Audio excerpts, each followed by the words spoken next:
Welcome, welcome everybody. It's Friday. So we did it. Well, we're here anyway. Thank you for coming today. We have a three-purpose full agenda to get us through over the next hour. And so thank you for coming.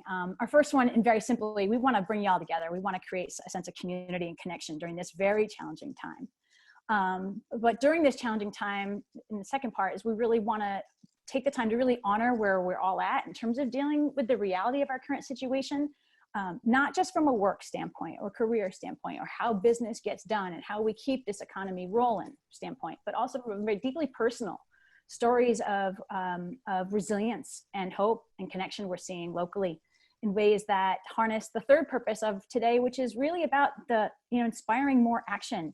What are we learning? How do we mine what we're learning today in ways that get us where we want to go quicker, as if despite all the things we cannot control around us, right? So my name is Jen Silbert. I'm here from Spartina Consulting. I'm a group moderator, keynote. I do a lot of group facilitation. So as you can imagine, my business model has been turned upside down on its head too. I feel that. And we're all taking the time to really pivot in dramatic and exciting and really scary ways. So let me introduce our panelists. We've got here with us Tim Hebert. Wave your hand. Tim's a CEO of Trilix, and he is a serial entrepreneur. So he's got a lot of lessons to share with us about making these big pivots in times of challenge and change. We've also got Tuni Schartner. We got Rhode Island's economic gardener. You may also know her as the newly appointed executive director of District Hall and Venture Café Providence. We have Joe Devine, who, in addition to being the grandfather of 4 beautiful children, he is the partner and CTO of Bridge Technical Talent. And he's also volunteering as the current executive director of Tech Collective in Providence. And last but certainly not least, we have Siu-Li, who's the vice president of business development at the Rhode Island Commerce Corporation. And she's also moonlighting as executive director of Rhode Island Virtual Reality. So we've got some wildly diverse and interesting perspectives today. I want to do a shout out to our curator of today's event, Carrie Majewski from Women in Leadership Nexus, and also marketing director at Trilix, who was the real magic who brought all these faces together to say, how can we have a conversation that creates community, that acknowledges where we are and gets us where we want to go quicker. So get cozy, folks. We have about a half hour of questions with our panelists that we're going to go through, give or take. And then we're going to turn it over to you to chat us and give us questions to spark back. So we want to keep this as engaging as possible. Okay. So let's kick it off if we're all good. My first question, Tim, I'm gonna punt this one to you. We're all being summoned and beyond our control to Apollo 13-like problem solving for our businesses, for our careers, for our loved ones, for our home, for our communities. Teachers and educators, business owners, everyone is being challenged to redesign radically on the fly. And without, unlike Apollo 13, an esteemed team of NASA engineers to guide us home, right? So we're all winging it. So think back, Tim, to a moment in your life, another moment where you were forced in circumstances beyond your control to radically pivot or reinvent yourself for your business. So tell us a story, what happened, how'd you respond, outcomes, insights? Well, thanks, Jen. I think that's a great question. And I absolutely love the movie Apollo 13. And there's a scene in that movie where the astronauts are in space are struggling to stay alive. The temperature in the command module is getting colder and colder and colder. And the people in NASA and the command center, the control center, walking with a box that says, here's all the spare parts. They dump the box on this table and there's a bunch of tape and small things that are there. We have to get the astronauts back home with what's in this box. And I think for me as a business leader, I kind of think of that moment in that movie where they didn't have a lot of resources. It wasn't unlimited resources. It wasn't the whole world population coming together to solve this problem. It was a handful of people in the room with a handful of things to figure out how to solve the problem. And what I loved about that moment of necessity created this kind of innovation that occurred that they were able to solve that problem. And I think in the business world today, as leaders, we have to be able to rise above the noise, rise above all the negativity that exists out there and find the positive in the moments. So for me as a business leader, my most testing time and challenging time came at September 11th. My industry, IT industry, was already in a recession. The US economy was moving towards a recession. And as we all know, September 11th happened. It basically, the world just stopped turning for a few days. And I remember that day watching the September 11th planes hit the building and all the talk show, rhetoric that was going on after that. We didn't know it was going to be a major war, where there were more threats to come. So there was so much uncertainty of everything. And I went home that night and I had 53 people that worked for our company. And all I could think about is I had 53 families that I needed to support. And I had no idea if I'd be in business a week from now, a month from now, where the world would be at. And so I started thinking, saying, I can't control what's happening in the outside world. I can't control if we're going to go into war. We can't control whether or not we're going to be able to be around a year from now, but all I control is the things I can do. So we came up with a plan. We started being very creative, and it started with us looking at our client environment and saying, if we're feeling this kind of stress, our client's going to feel the same way. And so one of the things that we did is that we said we need clients. So we made a plan to connect with our clients over the next 60 days and really try to understand what they were seeing. And this allowed us to come up with 3 or 4 ways that we were able to innovate our company. Now, wind the clock forward 18 months. In the span of 18 months, my industry, 65% of my industry went out of business. And all the ones that didn't go out of business, they were about half the size they were pre-September 11th. Our company not only survived that, but we also thrived during that area because we were able to look on the positive side. We were able to find opportunity when none appeared on the horizon. We were able to innovate. And we did that specifically by getting closer to our clients, understanding their problem. We not only survived it, but we thrived by doubling. We actually doubled in size during that 18-month window. So by putting the right perspective on it and looking at what you can control has a huge impact on your success or potential lack of success if you're not doing the right things. And that perspective has a lot to say about individual ownership, right? Because as much as we cannot control the circumstances around us and the real pain and heartache that we're all feeling, we can control how we react to it. And it's one thing to take some time to have a good panic attack. Yeah. I mean, I know I'm not alone in saying, been there, done that in the last 3 weeks. Yeah. And it's another to sit down and pause and say, okay, how do I really want to show up and lead in this time of change? There's a lot of good news stories happening out there where people really are getting that perspective in the here and now. Tuni, I would love to hear from you. So what are you seeing and hearing on the ground that's inspiring you? Every day, all day long. And when I feel like, and this brings tears to my eyes because we're pushed, right? Right now, where there are days where I'm like, I just can't. And then I breathe and say, I have to, I can. And then something will happen, like a text from Katie McDonald's saying, are you taking care of yourself? I'm sending love, we're all such an amazing team. That's our differentiator and our unique value proposition in Rhode Island. We had a call with one of the commerce team this morning at 8 o'clock, and the human side of it is the best, most inspirational part of all of this, right? We truly like and care about each other, and we all have our sleeves rolled up doing our parts. But the way we're able to connect so quickly, activate, and either execute or punt off to the next person. I mean, that's happened already about a dozen times this morning, and it continues to happen. Just like Siu-Li and I coming together, the state and we have the platform, and then all the other businesses that have volunteered to kick off what the governor announced yesterday.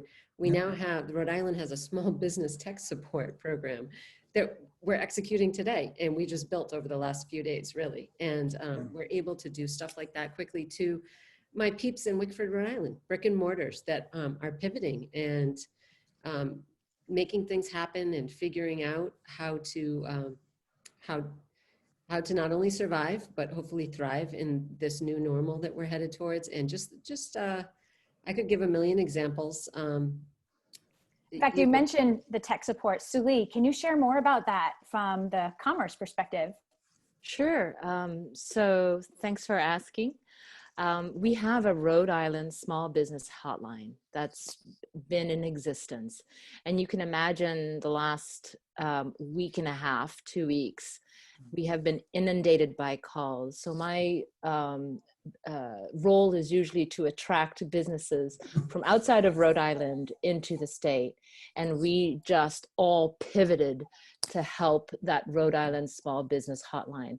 And I called everyone on this panel because what we heard is that people have technology issues. If you're a sole proprietor or a small business, you have a little bit of shock at first, and sometimes a lot of shock. And just to be able to call someone up and have them listen is a big deal. So we fielded over 1,000 calls in a week. Wow. That spun out a tech-specific survey that was sent out, and we had over 170 people respond, but over 100 small businesses that let us know that 30% of them were dissatisfied with how technology was working for them in this time of social distancing. This is all within, 48 hours. I mean, every one of these little things. And there were really two opportunities. One was really like, help me with my work from home, help me with document sharing, my setup.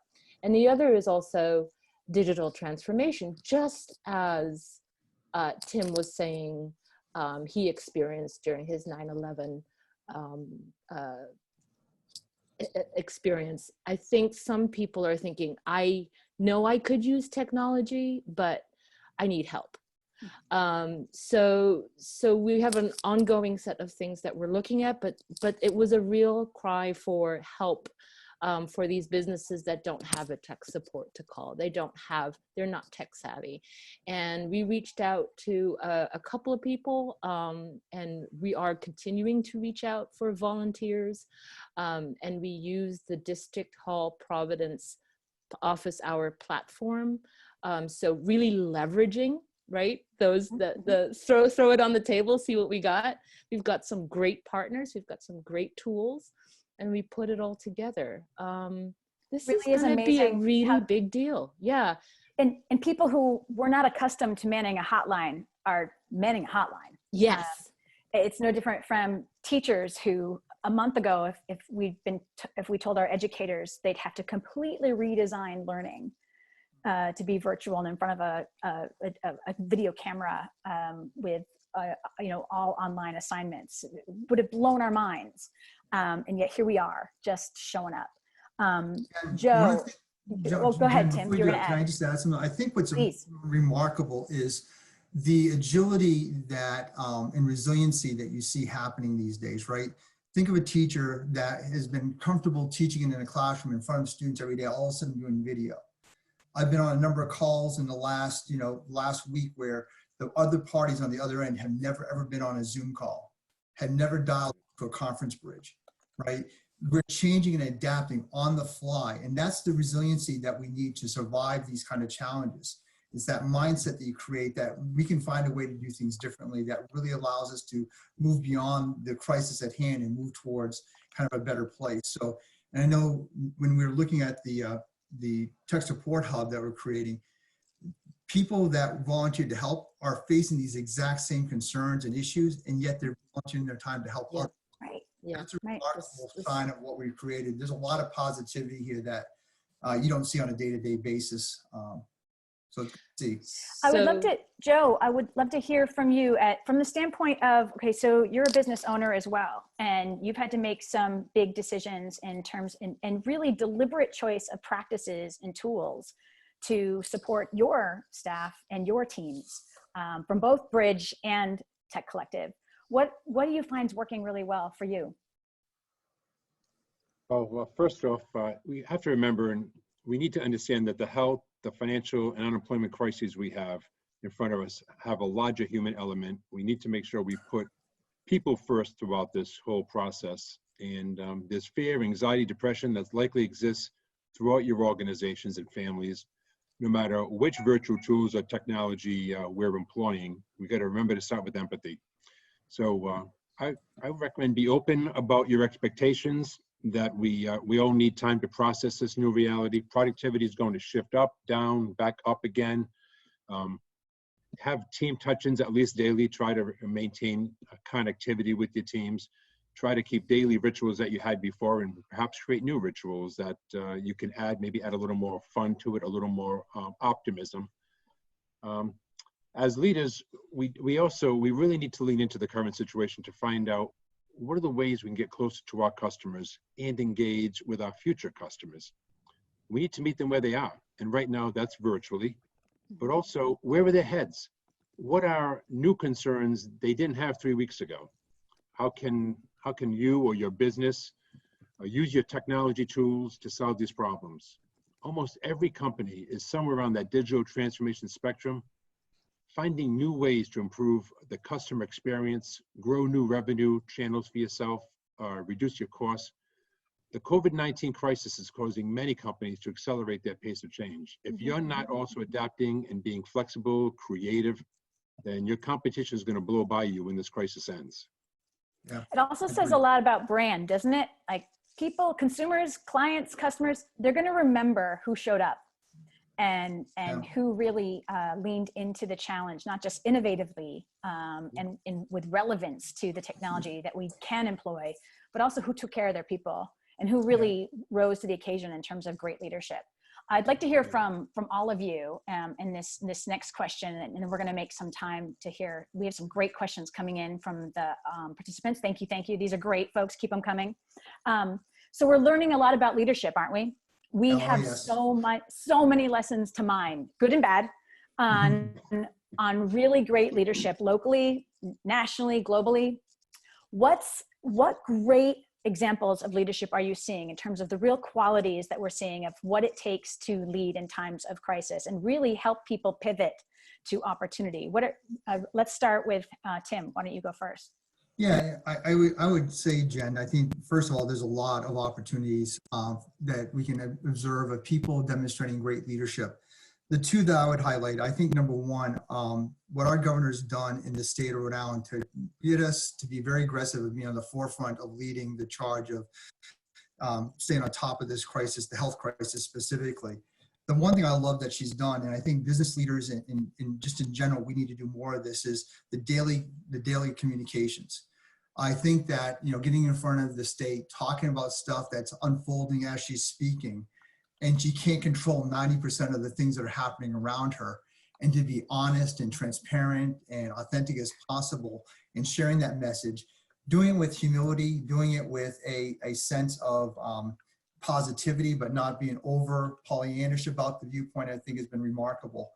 I also say there's a number of the CEOs of larger companies out there that are doing things that are contrary to the, profit, bottom line profit, and the quarterly, stock market, returns, where they're paying for the sick time for their employees and as much as they need. There's companies out there that are paying their employees even though they're not working.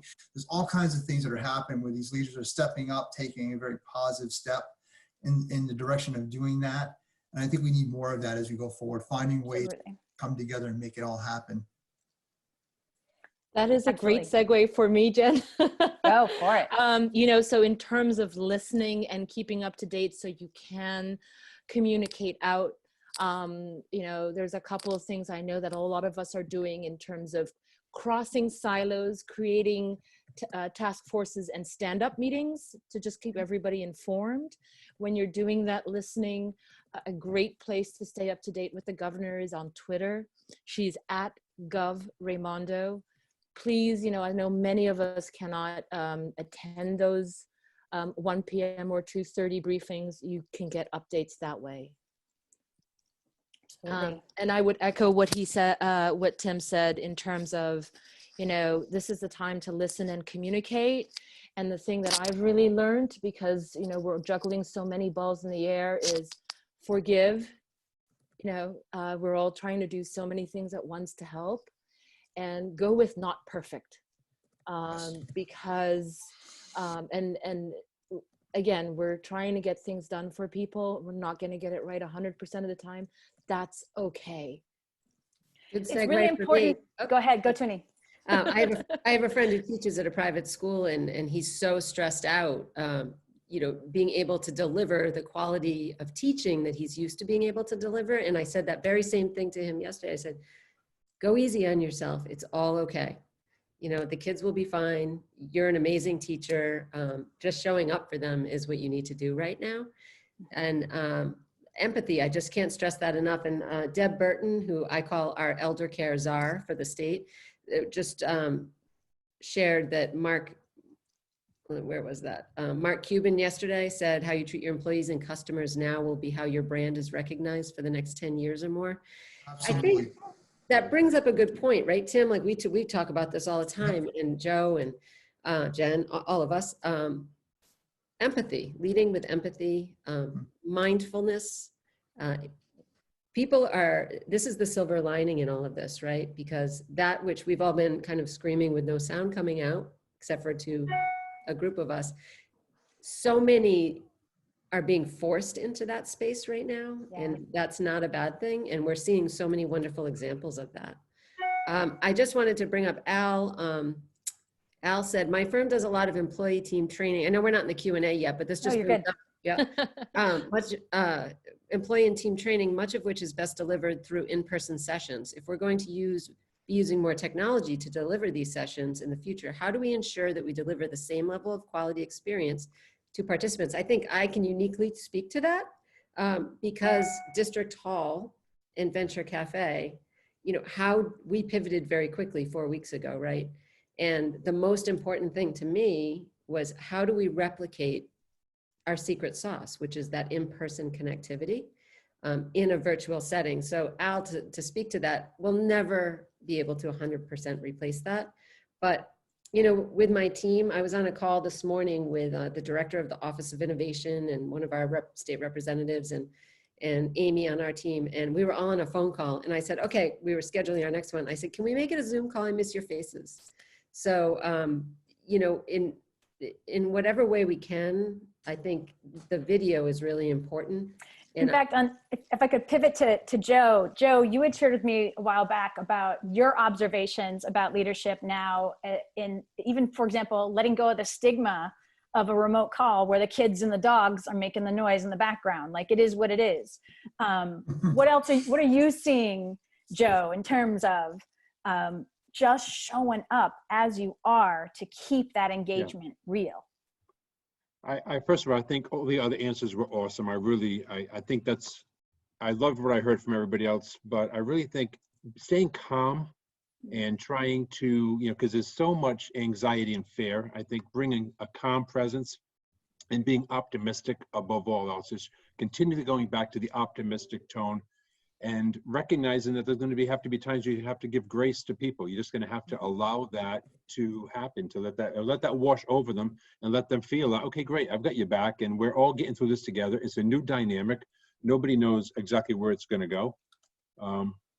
I think this whole work from home dynamic has changed our life forever. We are the benefits of work from home regarding our work-life balance have become obvious to most of us. And you know, not only we were on a call yesterday with some of you, and there was a child that jumped on somebody's lap, and it wasn't received with how it might have been received 3 weeks ago. It was like, okay, that's our new dynamic right now. I was just grateful people are showing up, right? I'm enjoying our extended team with all the kids of our team members. Yeah, I had a friend of mine that, you know, just shared with me today a story that what he started to do since he can't be out connecting with people is to actually do every Friday afternoon around 4:30, him and his friends have a virtual happy hour. And he's been doing it now for 2 weeks. And what's amazing about this, it doesn't replace the fact that you're getting together and you're shaking hands and, you know, you're in close proximity. But what has happened as a positive side of this is that he's connecting with people that wouldn't have been able to make it to that happy hour. Yeah. There's actually increased. There's people he hasn't connected with in years that are now joining this. So I think that you can't replicate the experience, but you can actually do more and reach more people and have time to do things that you wouldn't have done otherwise. So this is a great time for us to experience how to actually, force ourselves to use video in a way, or technology in a way that we haven't done it before. If I could jump in on that, Tim, this actually relates to a question we received from one of our participants a little while ago, where we were acknowledging that, here we are making radically fast strides toward virtual work, and that, so are we seeing these tools, these Zoom calls, video calls, et cetera, as a real tool for the future, or is it just a temporary Band-Aid for quarantine era? We've got this person in particular acknowledged that they're not a millennial, but they do a lot of contracting work from coast to coast work virtually. And so bringing many people together to get virtually is great, can add to the productivity, reduce carbon emissions, et cetera. So how do we keep it going? Like, what does that mean for the future? Let's say if and when we can actually have some semblance of reconvening in person after this chapter. It's funny. I don't think we're going to have to really. Go ahead, Joe, you go, and then Tim, you go. Okay, I don't think we're going to have to force it. I think it's just going to happen. I don't think people are going to go back to the way it was. I really believe that even steadfast traditionalists have seen that almost all office tasks can be done work from home, and that's dragging some people into the 21st century. But there's these companies that are locked into their current leases, for sure. But watch office space requirements change dramatically over the next several years as companies find a better balance of time in the office and time at home with, because of these tools. Yeah, going to that point, Joe, I'm on the board of director of a company that's based out of Pittsburgh, Pennsylvania, and we made a decision on yesterday's board call that our Toronto office lease is up in June, and we've been negotiating it. The rent was going from $17,000 a month to $25,000 a month for the space. And we made the decision that we're not renewing the space. It's all going to be virtual. They've been virtual there for 3 weeks now, and it's not had one hitch out there. The second thing I would say too, that I think is really interesting is that Joe talked about, people that traditionally would not have, embraced video 3 weeks ago are now starting to embrace it as a strong tool to go forward. I was talking with Dr. Frank Sanchez over at Rhode Island College yesterday, and he was talking about some of the teachers that have been pushing against doing distance learning. They're saying it can't create the same experience in the classroom, are now embracing video, and it's going to be part of what they do after this is done. And just 3 weeks ago, they would have been pushing against trying to move in this direction, saying it won't work, it's not the same experience, it's not the same environment. So it's kind of like green eggs and ham. Eventually we end up trying it and we like it, right? So. Yeah. And to build on that, Tim, I think that when we do get the work from home and the digital transformation, we will come out of this more quickly and thrive because of that effort. Absolutely. Go ahead. I would also say that, there's to what you were saying, Siu-Li, like I know our team, like we're all in this together and we're accomplishing some amazing things, right? So when we do come back together, it's kind of like being friends with people I went to elementary school with, and we're friends on Facebook. So like when Deb comes back from India, we don't miss a beat because we've stayed connected. I feel like it's strengthening a lot of our relationships. Dave Marble just said that they're having their 4 o'clock company happy hour today. Last week, I cracked our opening beer to take the first virtual hang. Great response from my staff. And that's a great example of sometimes things like that can feel forced when you've been working all day and you have to go, where I could see when your team is all working really hard from home, that's like a nice way to connect at the end of a day. So there are lots of examples of that. I think last night after we all finished our, because Venture Café District Hall is part of a global family, we had our collective toast at 7:55 last night. I love it. And it was great. Wow. There were people from all over the world on that call. And so there are lots of examples of the silver lining and the connectivity that you can still have. I posted on here, one of my friends from Vancouver, he's lived in Canada for a really long time. He was home for 3 weeks, couldn't make it up to a Venture Cafe program or to come see the public lounges at District Hall. He's already been able to attend a couple of our virtual programs. Yeah. Fantastic. One of the other questions that we heard earlier was about this being a time for really pausing and centering, right? So for organizations that, on one hand, you can feel paralyzed with the fear of change, and at the other time, anxious to really make the pivot, even if you're not quite sure what that pivot looks like or what direction you can go into. And for some, it's a matter of checking in on their mission, their vision, and their values, and how they're going to make that pivot consistent with those three areas: their mission, their vision, and their values. What have you all observed about organizations that are really taking the time to get clear on their purpose and then pivot, still fulfilling that purpose, but in a new way, fashion, form? Anyone? Yeah, I would say, Jen, one of the things I think about, there's a difference between reacting and responding, right? Reacting is kind of an emotional, it's an impulsive, it's instinctual kind of mode. Something happens, we're triggered, we then react to that. I think what happens today and what we need to be doing is less reacting and more responding. And the difference between reacting and responding is that I still see the stimuli, I still see the threats, I still see the triggers, but I put thought in before I take an action. And I think what's happening as these things are unfolding, our first instinct is to react. We basically have to figure out how we cut costs, we figure out how we can keep business going in hard times. We're now past that initial shock of what's happening out there. We have now time to think. As a business owner, it's really important that we take this time, really reflect on our business, understand that nothing is firm or fixed. You can change anything right now. You may not have been able to do that 3 weeks ago. So this ability to kind of respond and to put more thought into what you do is really, really a key part of being agile and nimble during these very difficult times. There are many companies that I think move to a respond mode versus simply reacting that will come out of this and be stronger than they are today. So when this is all done, they'll be stronger than they are today, or pre this whole crisis happening. I'm seeing that already. One of the organizations my husband and I are helping facilitate some strategic planning for is Spectrum Theater Ensemble.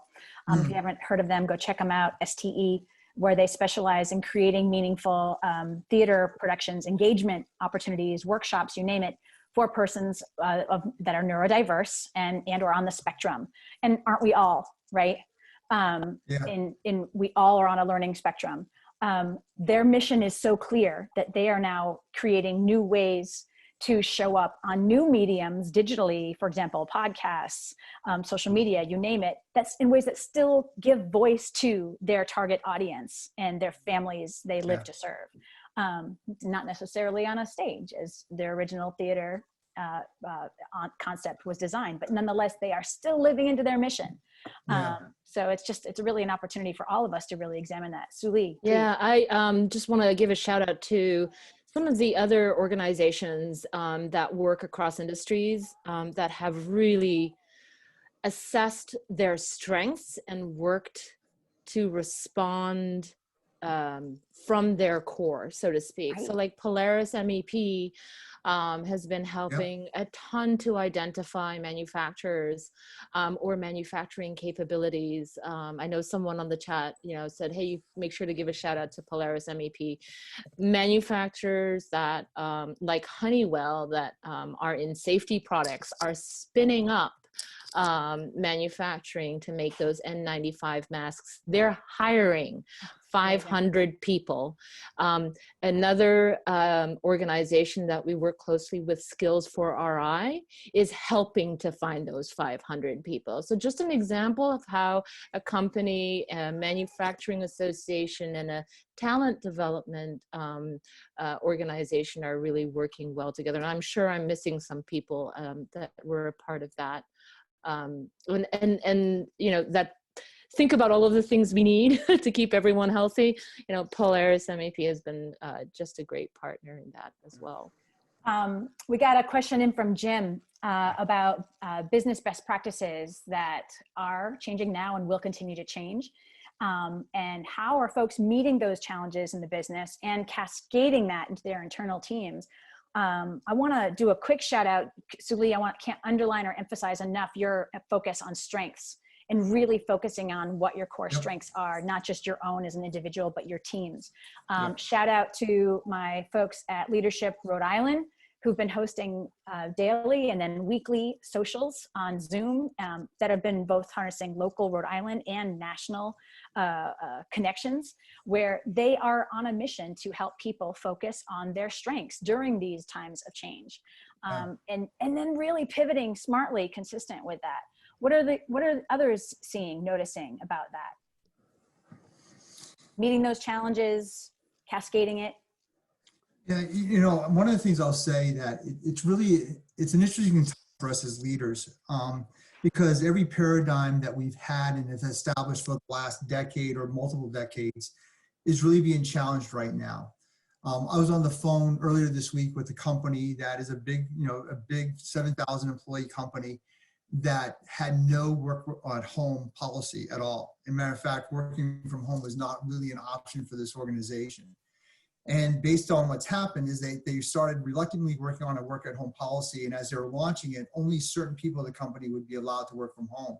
Then of course the state shuts down, kind of basically encourages us shutting down and not, gathering. And now they're forced to take the entire organization to a virtual mode. And so I think everything that we think about, we have to be willing to reassess it, examine it, determine does it still apply in this new world. I would argue that, this force is challenging, but it's going to allow us to be more productive and more effective. It's going to allow us to be more nimble in our organizations. I do a lot of traveling between appointments. I spend probably 25 to 30% of my time on a daily basis just driving in a car. And now that I'm not doing that, I'm actually doing more, face-to-face via video kind of interaction. So it's changed my perspective, and I'm very forward-looking and tech savvy and been using video for years. It's even changed the way I'm thinking about structuring my days after we get past this health crisis. So I think there's a lot changing. As leaders, we have to adapt a lot faster than we may have in the past. Right. But you don't have to do that alone. Don't right? have to do it You've alone. got a whole team to do it. And it's an opportunity to really be good listeners, good stewards. Absolutely. There. It's funny you mentioned strengths because we have just started on strengths using Cindy, who's listening in. We had a great Cindy meeting Butts. this week. Fantastic. We had a conversation on Wednesday, and as a group, we continued the conversation on our check-in yesterday to kind of build on one of the aspects of that, which was the needs. As with my strengths, what do those strengths mean that I need in order to help me be more successful? And I think it's really important as a leader to model a behavior that you want your team to take, whether you're leaning into customers or working internally with your team. What is it that you want everybody to do, and then do that yourself. And if it's talk to more customers, then get in front of more customers. And I think that's the most important thing, modeling that behavior. I don't know if you guys remember, there was a commercial that was on TV a while back, and it shows the CEO of a company coming into a room where all his senior leaders are. And he's talking about how they just lost their biggest client and longest client fired them. And he basically says, we're not going to let this happen. We're going to get close to our clients. He starts handing out airline tickets to every employee that's at the table, saying, oh yeah, clients, and have the conversation. Then he has one last in his hand, and he basically, he said, well, what's that for? You have one more. And he says, this is to go visit the client that just fired us, right? And he was going to do that himself. And I think moving away as a leader is a really important part of this, especially these tough times. If your employees and the people you're leading, your family, see you sweating, seeing you obsessing about the negative side, they're going to model that behavior. And we want them to be able to model a more positive behavior. That's the only way to get through this.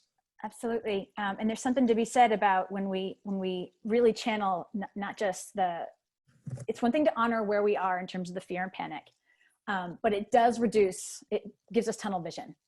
It's just how the brain is wired. And good news, the brain is only capable of actually concentrating or thinking of one thing at a time. Even if we have multiple thoughts, you actually are only focused on one thing at a time. So you open your peripheral vision to more possibilities when you're focused on the positive. Tuni, you had mentioned a while back, this job is new for you, leading Venture Café in Providence. What was one of the first things you did as leader in terms of really harnessing your team's strengths? Yeah, so I am just wrapping up my first 3 months. Timing is amazing. And the first thing I did, because I had a team that didn't have a leader. So I came from Innovate Newport, where I was the leader and everything in between, the toilet cleaner, you name it. So I came in here and said to the team the first week, I said, Q1, first quarter, this is what I'm going to do. I'm going to be working hard to identify each individual's strengths and passions, weaknesses and pain points, and the organization's needs as we're building the strategic growth plan. And by the end of Q1, I'm going to have this organization completely reorganized based on the org's needs and the strengths of each individual team member. And we love Cindy Butts and have used her. So I really think because of the great disruption I caused coming in, and I've already pivoted my team in multiple ways as I'm continuing to peel back the layers of the onion on their strengths and passions and organizational needs. And it's kind of ironic that the organizational needs have pivoted along with that. But I really think that has made my team so much more resilient and agile. And that I really believe that 3.5, 4 weeks ago, my entire team was able to pivot very quickly and rock all the stuff I continue to throw at them because they weren't complacent in their places because I had caused that disruption. So as uncomfortable as some of it was, it really prepared our team to excel in this trying time. Fantastic. And disruption's good for the soul. It hurts like hell. It's like getting a slap across the face from karma sometimes when we don't expect it, but it's just what we need sometimes to make the difficult decisions we need to move forward. I said that to them. I said, some of this will be uncomfortable, but I promise we'll be better for it on the other end. I want to, we're nearing our end of our time, but one of the areas I'm seeing in the thread of the chat and that I've been hearing from the countless Zoom calls I've been on this week myself is and this came up actually in one of our Leadership RI chats recently, where we talked about, you know, everyone's leaning on leaders in a new, profound and disruptive way. And yet our leaders need to be leaning on each other and on us just the same. We all need each other in this. What are some practices you all are employing for just real honest self-care? Regardless of how we manage our organizations and our teams, we all still we have loved ones to care for. We have ourselves to care for. What are you doing to take care of house and home? Yeah. Can I take that one first? Please, Siu-Li. Jen. So I, as a person, I often take care by connecting with others. So I would say towards the end of the day, I remind myself, and I'm going to break up here a little bit, to spend an extra couple of minutes with whoever I'm talking to one-on-one and really slow down and say, how are you? How are your loved ones? Forget everything we just talked about. And it's really given an opportunity for people to say, yeah, I have a former colleague who is in New Jersey and just passed away from COVID-19. Mm-hmm. And I just talked to him a month and a half ago. Yeah. Or I got a text from a friend in New York that said, I was tested positive, I'm self-quarantining, you know, I'm okay. Like, I didn't know, so some people we've continued to do business with, everyone's just running. I didn't realize they were on self-quarantine, right? Yeah. If you don't take that extra time. So there's lots of room for just pausing and reminding ourselves that we're human, and checking in on all the stuff that is, I think, way more important. Or the most important. I mean, it's all important, but.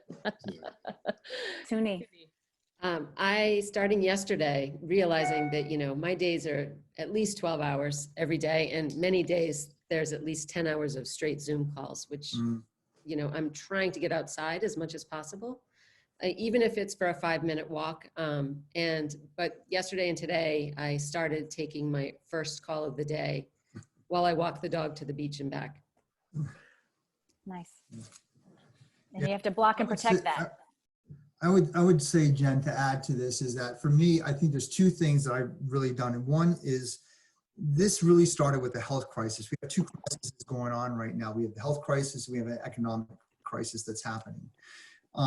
And with the health crisis, I would say personally, I didn't really give it a lot of thought or concern. It never bothered me. I never thought I was going to get sick. And if I did get sick, I felt I'd get through it no matter what happened. And I didn't realize that other people were maybe more concerned about it than I was. And I will tell you that our office, Trilix, actually closed down about a week earlier than the actual announcement from the state to do this. And as some of the early emails were going through, I said, well, I have no problem doing that. We're virtual, we can be virtual anyways. But I thought it was kind of a little bit of overreaction. And then, you know, I talked to a couple of employees that were really stressed over it. It made me realize, hey, there's a lot of people that this is serious to them. And to me, it really hit home last week. And I'll go to Siu-Li, the person you talked to about the person that just died of it, was an ex-employee of mine, you know, and a colleague as well. And he was 57 years old. He's my age and he's no longer there. So I think for me, it's learning to be a lot more empathetic in all facets of my life. You know, even though I may not be concerned about my health, others may be concerned about their health, and be a little bit more understanding in that area. And the second thing, it really comes down to mindfulness. I have had a mindfulness, meditative, self-reflection practice for about 2 decades consistently. Been doing it, you know, for over 40 years, but 2 decades consistently. I've actually doubled down on that. So my mornings start off, the first 45 minutes is focused on that. I feel when you face crisis situations, you can't be your best version of yourself if you're not grounded. And for me, that's how I ground myself. So find ways to ground yourself would be one of the recommendations I would give, whether it's walking, whether it's, you know, connecting with friends and understand how you can help them. But those are my 2 things. I would just add that these last few weeks, I don't think I've worked, and I've always been a hard worker, but I don't think I've worked as hard as I've worked in the last few weeks ever. And trying to take time away from that to make sure that you do. I love this question, to try to make sure that we are whole and that we are healthy, both physically and spiritually. You know, I have a strong Christian faith, and I've been reaching out to my men's group for support, and we're supporting them. I love walking. I get out walking as much as I can. And honestly, Wednesday night, we had a family video game night. So my daughters are all around the country, and their husbands and us all joined together to play a video game, not a video game, a virtual game. On our phones, and it was very relaxing, and it's something we don't usually do. It's like, we got to take some time to do this and appreciate the people in our lives and show that appreciation back for them. That's a really important point, Joe. I've found one of the practices I've brought back to life in the last couple of weeks is I journal every morning 3 things I'm grateful for.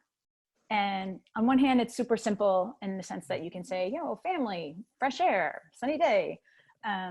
I find that by really pushing the pause button over that first cup of coffee and really spending time mindfully mining what brings me gratitude, just fills my bucket in ways that most certainly watching the morning news does not. And I'm not against watching the morning news. Staying vigilant and staying alert and aware is so important.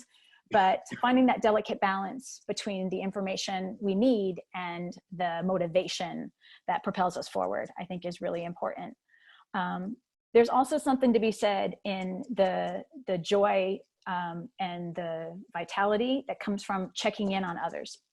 I have reconnected with old friends and colleagues and clients and networks that I had been actually very distanced from when I had all the freedom in the world to stay connected to them pre-COVID.